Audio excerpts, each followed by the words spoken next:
the spiritual life is always the pursuit of soul, the eternal self, as represented by every life experience you have lived, whether as a mortal or an immortal, whether as ordinary or divine. It is always that pursuit. And you're always at the beginning. That's an interesting statement that was told me back in 1979, maybe 1980. It's one of the earliest statements that Michael ever made to me. That in the spiritual life, you're always at the beginning. And the spiritual life is pursuit of soul, the other state of beingness, as represented by all your memories, the lessons learned, your associations. All of that is an element of soul.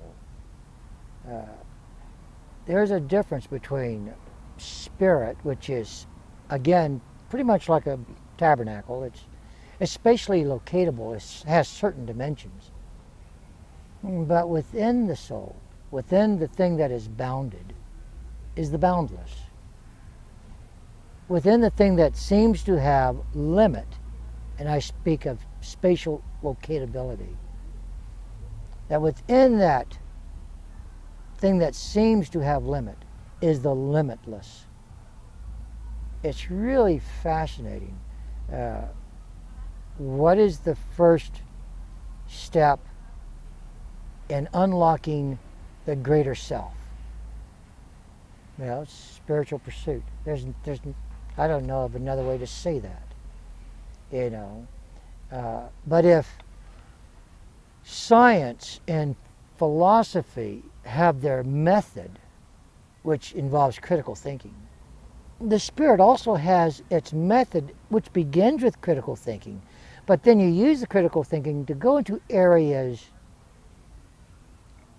that other types of critical thinking cannot go.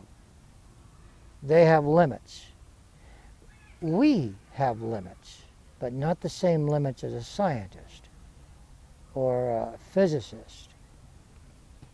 Some of the greatest scientists of all time, I named three right off the bat: Isaac Newton, James Clerk Maxwell, and Michael Faraday. Three of the biggest names in physics, all very spiritual people. In fact, Michael Faraday, if he had made his discoveries in the 20th century, he would have gotten at least 8 or 9 Nobel Prizes. That's why Einstein considered him to be the greatest scientific mind of all time. It was the only hero that Einstein had, was Michael Faraday. And yet Michael Faraday was very religious. He's a very spiritual man.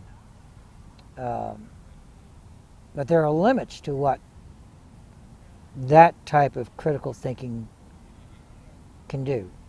It applies itself only to the material world, the physical universe that you live in. That is its limit.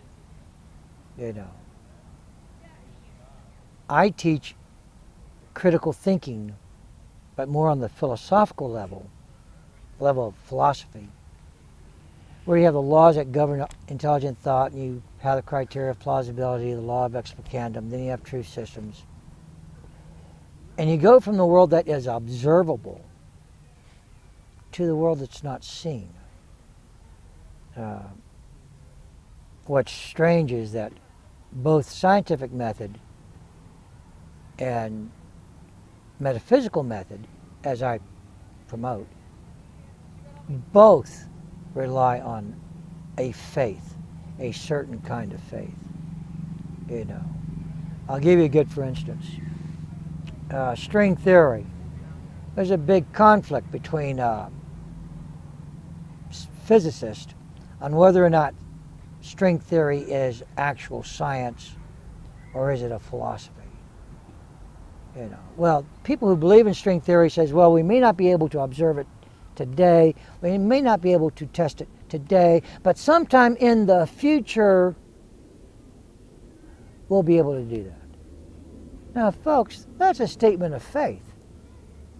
Wouldn't you agree, Vanessa? That's a statement of faith. Yet, on that faith, this future faith, they will devote a lifetime of study and a discipline that many of their fellow scientists disavow as a science at all. And these guys have very big degrees. People who, believe in string theory, they postulate string theory, they like to talk about it and write books on it. Can't test a single bit of it. And they have opposition in their own house. Religion has always had a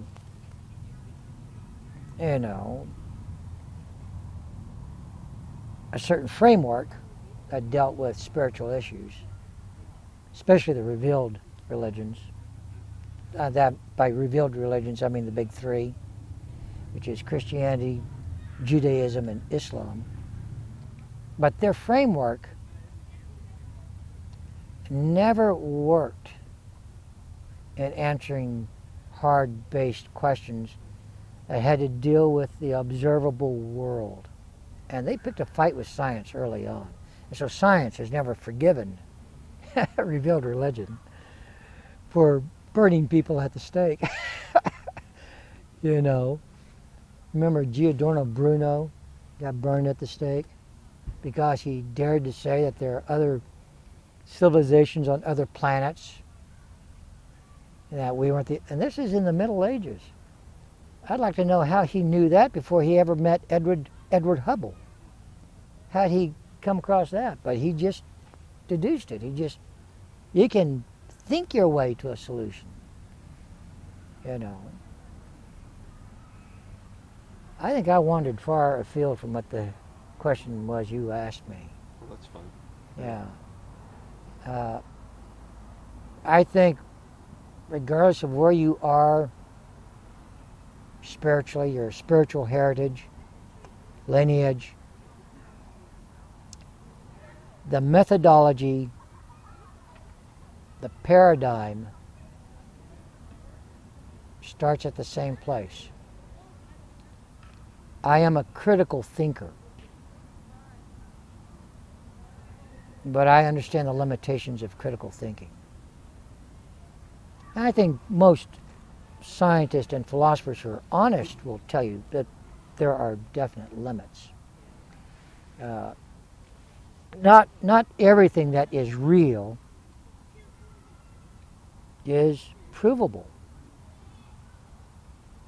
A lot of your feelings can't be proven. They're anecdotal. So, should you question the fact that you love your kids because you can't prove it on a blackboard?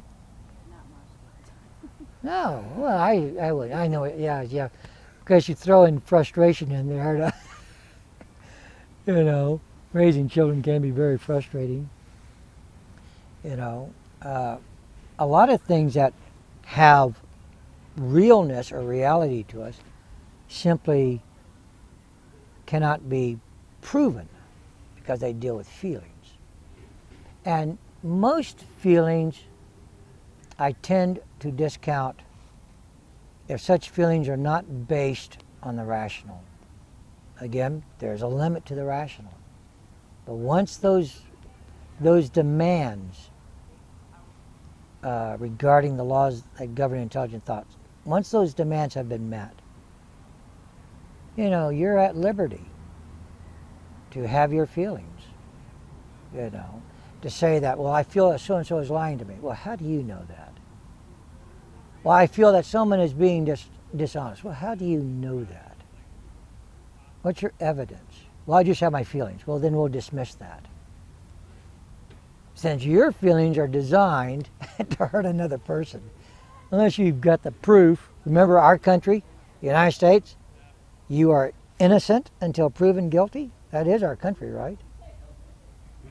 Yeah, well, it still is, theoretically speaking.